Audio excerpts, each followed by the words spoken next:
Jeremy, please.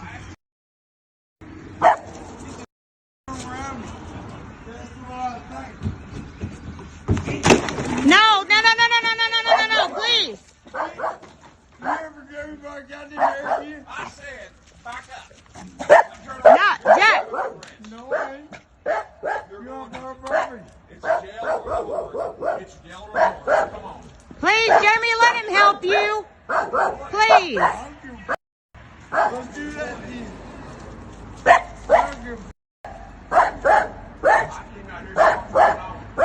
I'm not. Brother, just let him help you, please. I'm not doing this shit. I'm not doing it. Came up, beat on my truck. No one. Then you threatened me. I said, you're not going to Jeremy! Jeremy! Jeremy! Ah! No! No! Please stop! No! No! All right, I'm here in Mablevale, Arkansas, which is in Saline County. It's just outside of Little Rock. I'm here with Mitzi. Now, back in November 16th, 2023, Mitzi called for help for her brother, and her brother didn't make it out alive because the Saline County Sheriff's Department showed up, and instead of helping him, they ended up killing him. I wanted to go through what happened that day with her, and so in your own words, just tell me what happened that day. How did it all start? What started this whole day? My brother had went with my father to a friend's house down the road, and they were gonna scrap some stuff from his yard. They needed to clean it up. Well, they ended up doing the scrapping, and then they had a bonfire. And my brother asked my dad if he could have a drink of his whiskey, and my dad said one. Well, my brother ended up taking the bottle, and he drank more. And he ended up calling me when I got home from dropping my kids off, saying that, you know, he was a little drunk, to come pick him up, that he didn't want to drive home. So I said, okay, I'll be right there. I drove down the road to go get my brother. He gets in the truck, and we drive back down my road. So a vehicle got behind me, started ramming up the motor.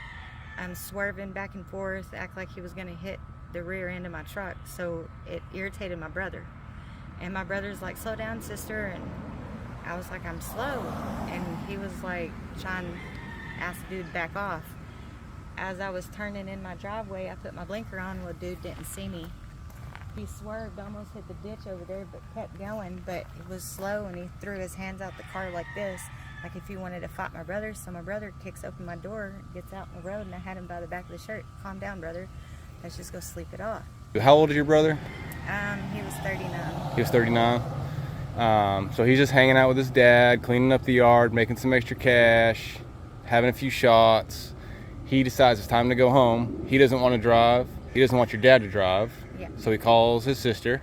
Older sister, younger sister? Younger. He calls his little sister, come pick him up. And then on the way home, would you say like maybe you weren't going fast enough and that's why the guy behind you was being an asshole? No. I mean, it doesn't really matter, but I'm just... I was doing about like 30. In a... right here on this road. Oh, and the speed limit's 30 miles an hour. Yeah. I will say though, I was doing 30, and those people behind me saying, "What the heck, go faster." Yeah. So that's exactly what was probably happening.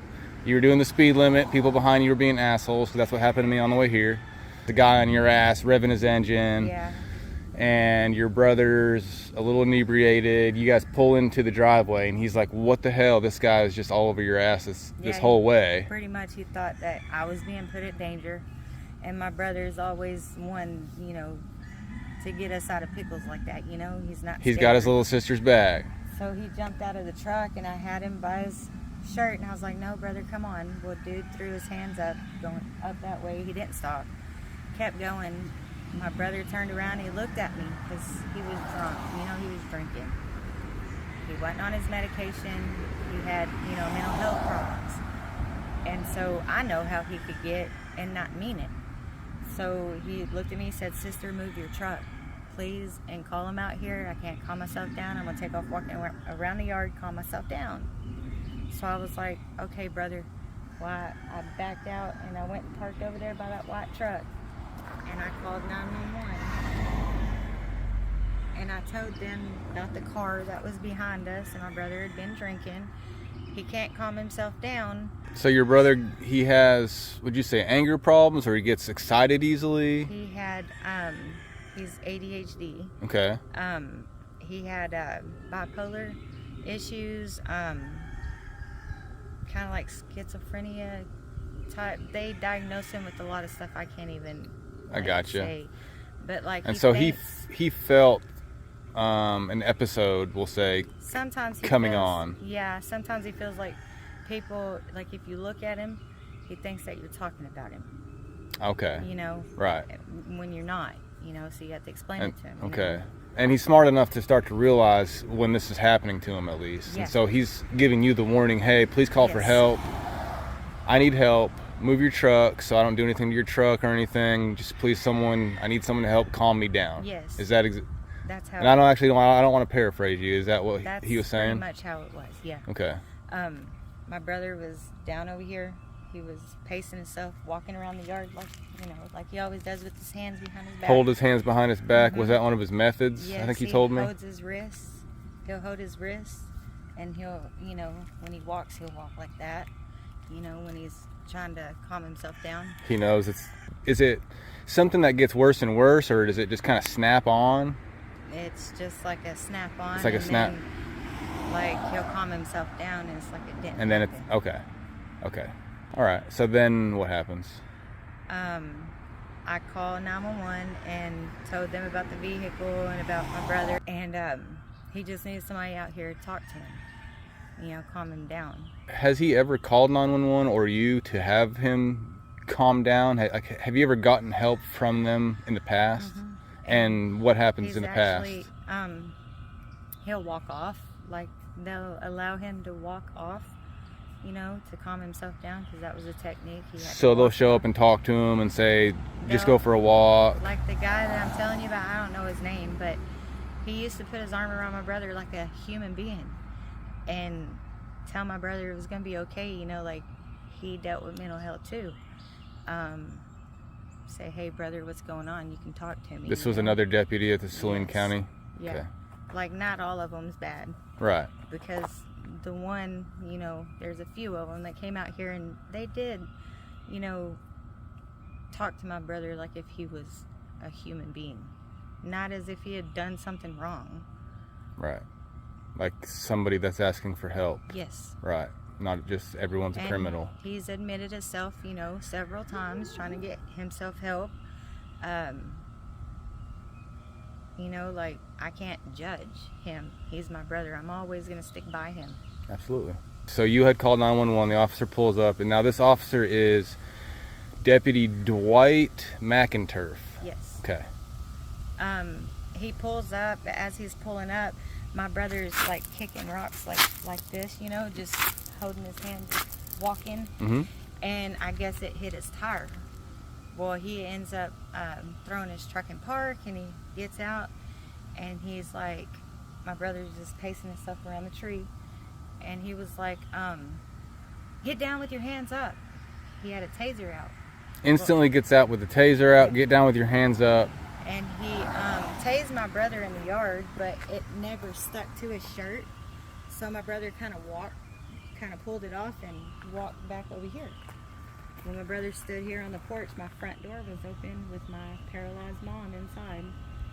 She said, son, come put mama in her wheelchair and we'll smoke a cigarette and calm down for the officer together.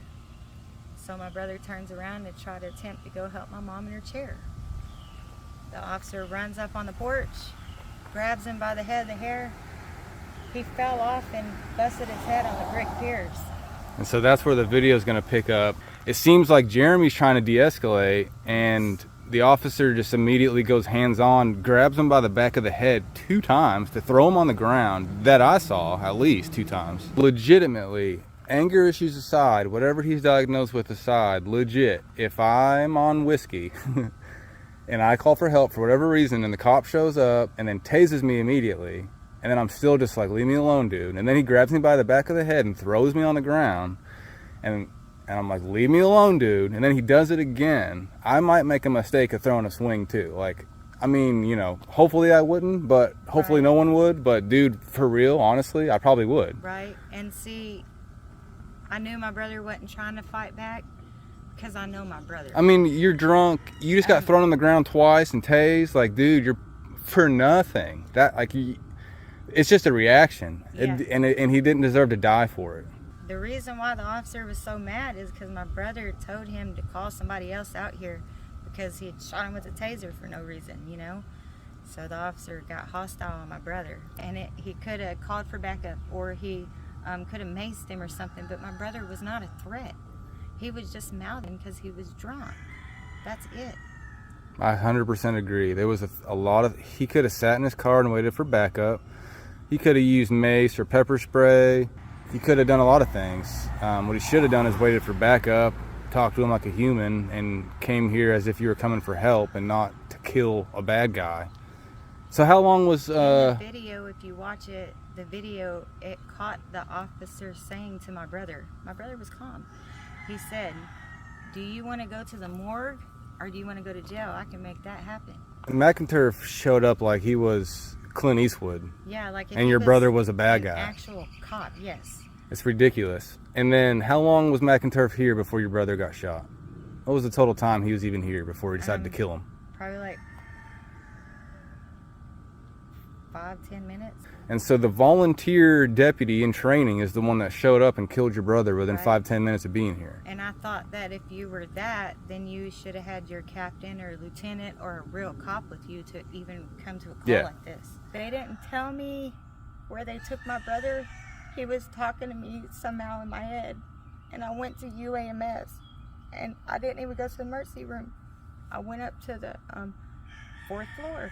Something led me up there, and I said, hey, the emergency room said my brother's up here. The doctor pulled us back and said that he didn't make it. When I took out of the family room to go try to find my brother's room again because I wanted to be with him, when I walk in there, the one who snatched the phone out of my hand without a search warrant was in my brother's room with his dead body with nobody in there.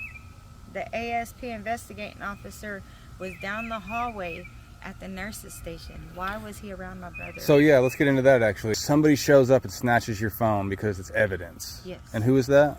I think he was like the lieutenant. What is his name? Hawthorne? Mm-hmm. Oh yeah, it is a lieutenant.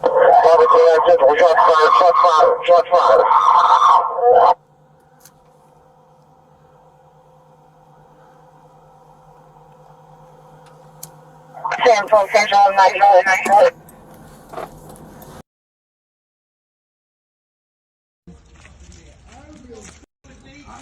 Please, Jeremy, stop. Brother, please.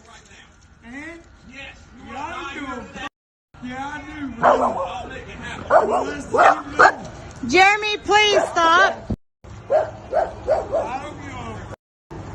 Jeremy, please.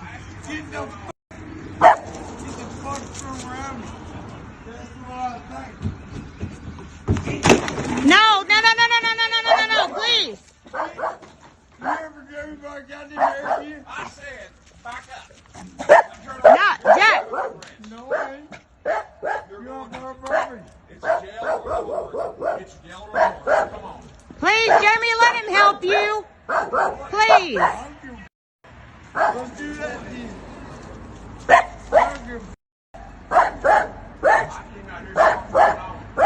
I'm not. Brother, just let him help you, please. I'm not doing this shit. I'm not doing it. You came up, beat on my truck. No. Then you threatened me. I said, you're not the one. Jeremy! Jeremy! Ah! No! Please stop! No!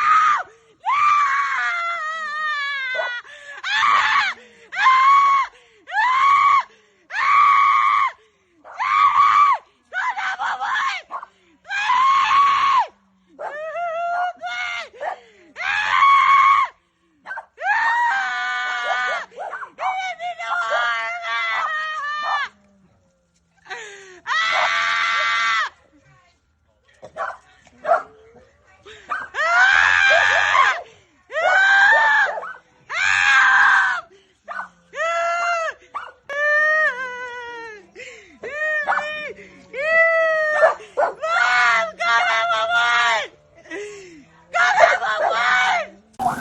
I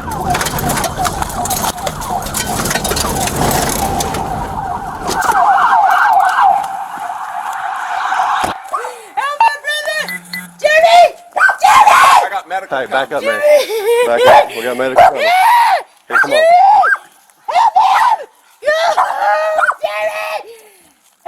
Ma'am, come over here. Here, come over here so you don't see this.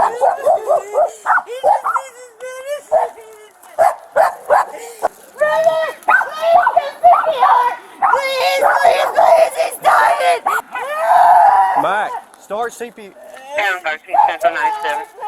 Mac. What's your name? Mitzi. M-I-T-Z-I. Yeah, that dog's we're worried about right there. Come here, Pippi. She's just so scared. David 19, same truck. Come here, baby. Come on, baby. Come on, baby. No.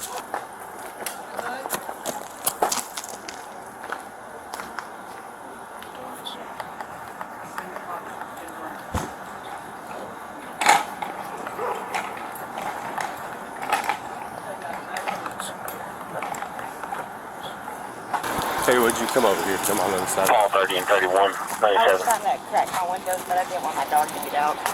Oh, okay. Yeah, go ahead and crack them real quick. And then we need to get you back around from here. Hey, Cam, she's the sister of the... They said you videoed this? Huh? Okay, I need your phone right now. Huh? Because it's evidence. This isn't a request. Adam 1 Central, we're going to need a landing zone. Start fire and find me a location. Give me your phone. Do Do it now, huh? I get my phone back? Whenever we download it, okay? I'll get you a property receipt. We're going to get a warrant for your phone. Okay? Sam 12 is going. Who are you? Captain Sam 12 and one of the Paul units are going to go to Northeast Fire Station on Clay for a landing zone. Give me your phone. I'm on. I need my phone. I need my phone. No, he's getting the phone. You'll get it back. No, I need my evidence on my phone.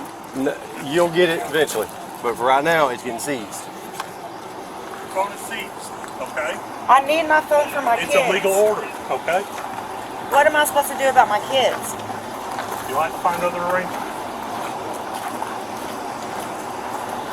You need all your information. Yes, sir. You got your driver's license on you? Okay. Alrighty, what's your name again? Z-I-P? Is my brother okay? I don't know if they're fixing to fly him out of here. A-A-D. And what's your phone number? What's your Is he breathing? What's your phone number? It's 501. Please take care of him, They please. will. They will. Please. Can I know where he's going? I'm not for sure yet. They'll find out here in a minute. Do you know when I can get my phone back? After everything gets downloaded, like he said, okay? I could have just sent it to him. No, it has to go through like this, through law, okay? The law, how it states, has to be taken to our department and downloaded from your phone. We have to get the warrant for it, and then after the warrant, then we'll be able to give it back to you.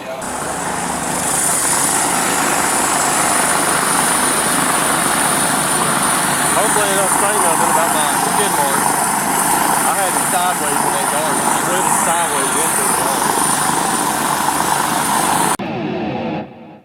Lieutenant Hawthorne is on scene with you. He snatches your phone out of your hand. You get it back 3 hours later at the hospital. No, I get it back when the ASP pulls up right here and puts me in his truck. And it was like a couple of hours later. And then this all gets passed on to Arkansas State Police. Arkansas State Police, well, like 8 months later, they say no wrongdoing. Yeah, and a piece of paper. I didn't even know anything about it. I thought that it was going to go on the news or something saying that it was justifiable, or it wasn't. It was never, like, I had to get that information. Yeah. I never saw any kind of press release. They didn't make that public. Yeah. They just said no wrongdoing and let's be quiet about it. Right. But we're not going to be quiet about it. So that's what goes down around here. Now, let's say that someone in the same position as your brother, but it's the mayor's kid or an officer's kid, you think he gets shot? And if he does get shot, you think the cop gets away with it? Probably not if it's the mayor's kid. So what happened to equal justice? Right. Yes, your brother did swing on him, but it wasn't like that's how it started. Like, there was a lot of stuff that led up to that final swing, and it was not a threatening swing. You could have walked away from it, tased him, pepper sprayed him. You could have not even been in his face to begin with for the swing to have mattered, right? You could have not pulled him by the hair 2 times, like you said. Just talked to him like a normal human being. Thank you. Yeah. And, you know, did his job. So yeah, you want to go in and talk to your mom? Yeah. It's Hippie. And that's my dog that actually hovered over my brother. She was a good dog too. She's a really good dog. You have to excuse him. Hey. This is Hello. How you doing? Thanks for having me over and talking about it. I know it's hard. It's kind of hard. Yeah, it's gotta be. He got no justice. Nothing. They did both sides wrong. You know, I heard everything. I heard the whole conversation. You know what was going on, and I was trying to get him to calm down, to just come in here and put me in my wheelchair so I can go out there and find out why the officer was being so aggressive with him. You know, and he wouldn't let him come back in. Next thing I know, I heard three shots. You know, they never sent anybody in here to come check on me. They shot him 3 times. They only found 2 cases. How do they know that the third bullet didn't hit me? They don't know where it went. Yeah. I set him up for my mom to talk to my mom. He talks to me all the time. He just smiles at me. He was a good kid. He tried to help me, but he gave the shirt off his back. Yeah, man. He really seemed like he was trying to just be chill and not... He wasn't trying to harm the officer. Right. I mean, like in rehab, they tell you, you know, to hold your, you know, your hands or behind your back and sergeant your arms. And he tried that, you know. And the officer just kept, you know, provoking him. Had officers ever been out here in the past to help him calm down and stuff? Yeah. And how did they treat him in the past? They would come out here. And they would take him for a walk out in the yard, you know, try to see what was wrong with him, tell him that they knew what he was going through, that he tried to let him know that he just got out of rehab at Pinnacle Point. pretty much talk to him like if he was a normal human being. So he was, in his head, I know it'll help me. There is an officer or two that have been out here before to help me, and they help me calm down, and they're really nice. Like my brother. So let's call them out here again. My brother was more like if you talk to him like you and me, you know, normal, he would show you respect. But if you come at him with a loud pitch and he knows that you're trying to be hostile, then he's going to be hostile. So when I meet a good cop, they always mention to lower the whole, like, everyone's going to match you. So if you come in there louder than everyone else, well, now they're going to get just as mad and try to match that energy. How could he do something like that to an unarmed person that was not a threat? How does he justify that in his head? How does he sleep at night? I know.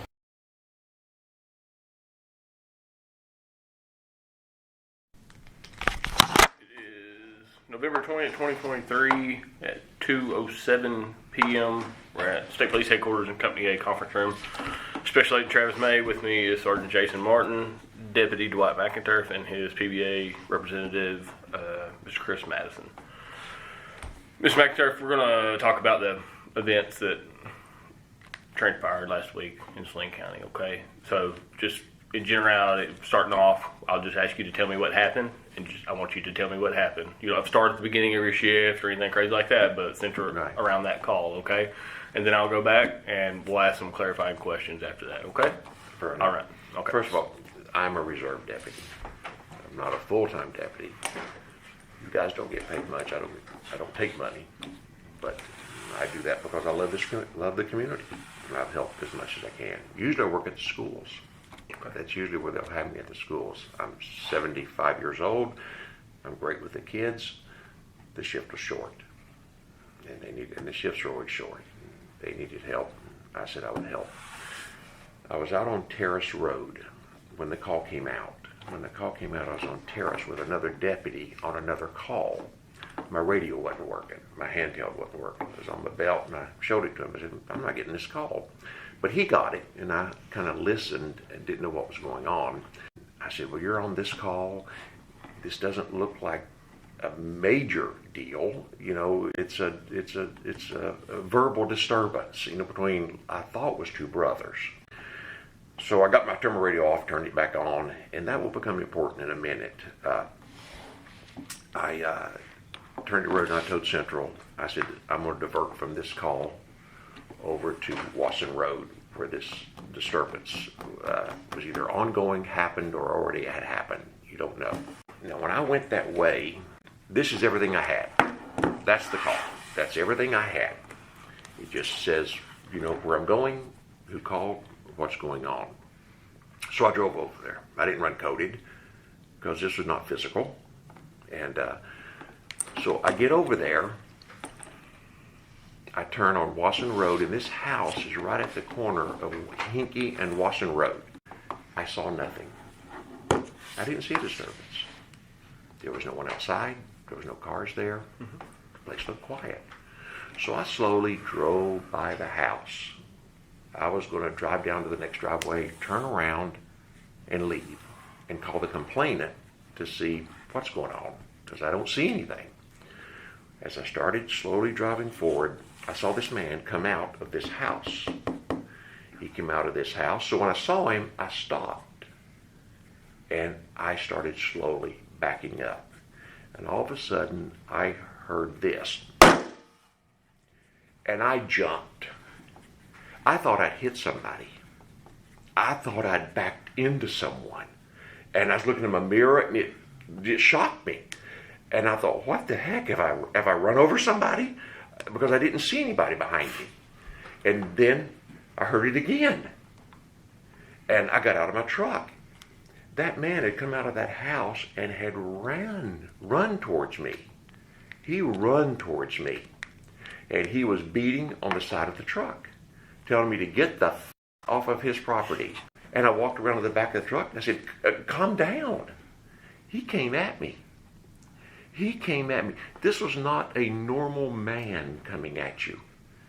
I've been around people that can talk to you normally, and I'm good at talking to people. A lot of citizens are mad when they're talking to you. I can deal with a mad person. This person was not normal. He was not mad. He had rage in his eyes. It was rage. And it was F this, F that, I'll kick your ass. And I said, whoa, I'm just here to talk. You know, calm down. And he came at me. And I'll tell you, I got scared. I did all I knew how to do. I pulled my taser. Not to hurt him, but to protect me. And it was F you this and F you that. And finally he turned and started walking off. I said, wait a minute. I said, you're detained right now. I said, I'm not putting up with this. And he was walking away. He's walking towards his house, which is real close right there. And I'm following him. And he said this. He said, I'm going in my house to get something. I said, you're not going in that house. I'm by myself. And I said, you're not going in that house. I said, you are with me right now. And we got to work this out. F you. And that body language, like when you can sense you're getting ready to be jumped. And I'm sitting there going, what the heck have I gotten into? And he walked up on his porch. He said, I'm going in my house. F you. He turned to go into his house. I had the taser in my hand. I reached up and got him by the back of the hair because that's all I could get. He was bigger than me. He was younger than me. And he was insane. I got him by the back of the head. I said, you're not going in that house. In my mind, there's a gun in that house. And I was scared. I'm sorry. I was scared. I got him by the back of his hair. I pulled him back. I put him on the ground, which infuriated him that much more. This guy was out of control. I put him on the ground and I said, you're under arrest. And I said, I'm not doing this. He got up. He pushed past me. He said, I'm going in the house. I reached up, I got him by the back of the hair, I pulled him back again. He didn't go down the second time. He didn't go down. And he was in a rage. I've still got the taser, I haven't deployed it. And I wish I wasn't there. But I was. I couldn't run. I couldn't just walk away. This was insane. He turned around and he came towards me. I fired the taser. And I believed in my mind, first time I've ever used that taser as a reserve in 10 years, I fired the taser. I thought the taser was supposed to put him on the ground. I thought that was supposed to solve all my problems. But I was too close to him. I was as close as me and you when I fired that taser. And the taser didn't affect him. He grabbed his shirt like a madman. And he yanked that shirt up. And I thought, holy crap. I'm with a maniac. And I'm alone. And I threw the taser on the ground. The taser was nothing to him. I threw the taser on the ground and I drew my gun. I stepped back. I didn't shoot him. I didn't draw my gun to shoot him. I drew my gun because I wanted to protect myself. And I didn't think that was unreasonable. You may think it is, but I didn't think it was. I didn't pull the trigger. I didn't shoot him. And I told him, I said, I've got a gun. I said, stop. And he looked at me and he said, go ahead and shoot me. And I don't know the timeline. My mind was a blur. And all of a sudden, he stepped across and he had a weapon. It was his fist. That is a weapon in that guy's hand. And he stepped across, grabbed me, and he hit me right there. He hit me so hard that I saw stars. I could barely stay on my feet. The doctor said later, at 75 years old, I can't imagine a 75-year-old man standing through that. When he charged me and he hit me right here, I knew at that moment that if my gun was still in my holster and I hadn't pulled it, I was a dead man. Because I was not going to sustain another blow like that. And he had the look of rage in his eyes. He was going to kill me. There is no doubt in my mind, guys. He was going to kill me. And when he hit me, my vision left. I had a hard time thinking. But when he hit me, I fired the gun. And I was a lot closer than me and you, because he was on top of me. I fired the gun. I went pow pow. And I don't know why I fired twice. It was just like pow pow. And then he went down. There's a lot of that gets blurry because I couldn't get my vision right. I got down. I got on my radio and I called out shots fired. I didn't even ask for an ambulance. I didn't even say I'd shot somebody. My mind had quit working. I was just trying to stay conscious. I got that out, and then I sat beside him and tried to do something. I don't know what I did. And then other deputies showed up. I do this for free. I wasn't out there to hurt him. I wasn't out there to cause that. But as a matter of fact, if he had not come out of his house, I wasn't even going to knock on his door because I didn't see anything. I was willing. Hey, brothers fighting, stuff like that. That happened. My brothers and I would fight as kids and stuff like that, and you get over it. I was going to turn around and leave. He charged me. He never gave me a break. He never let up. Words did not impact him. Hands-on didn't impact him, putting him down. Tasing him didn't bother him. And he got up, and he was determined that he was going to take my life. I regret one thing. I regret, and I'm sorry, that he made the decision to do that. I do not regret defending myself, and I want to apologize for that. I couldn't get him to calm down. I couldn't extradite myself from it. I couldn't leave. I didn't want to stay, but I couldn't leave. I'll tell you something about him. Before he hit me, in those just moments, he looked around for a second. He just kind of looked, and he saw that I was by myself. And he saw an old man. Oh, if there was 3 of us there, that wouldn't have happened. I'm sorry, and I believe that. If there was 4 of us there, we could have contained him. He saw an old man standing there with a taser, and he knew. I could see it in his eyes. He calculated it, and he was right. I could not whip him in a fight. So he swung standing up, and so you guys, he was in your space. Oh my gosh, he was so close. He was so close. I appreciate you retelling us that. I'm sure it's difficult to relive It many is. of those moments. Now, you don't listen. You don't have to explain nothing to me. Okay. This is you. You don't have to explain nothing to Okay. us. Okay. This is your story. This is your story. This is what happened. This is what you're telling us, and you need to tell us everything about that night that you remember. Yeah. And if this is how it happened, then that's how it happened. Okay. So you don't have to apologize to us or anything. Okay. You're the one there. We're not there. I tried everything. I tried every tool that I had. I tried all the training I've had. And it came down to this. It came down to one thing. I knew that my life was going to end there. I'm sorry. You have nothing to apologize to us about. Okay.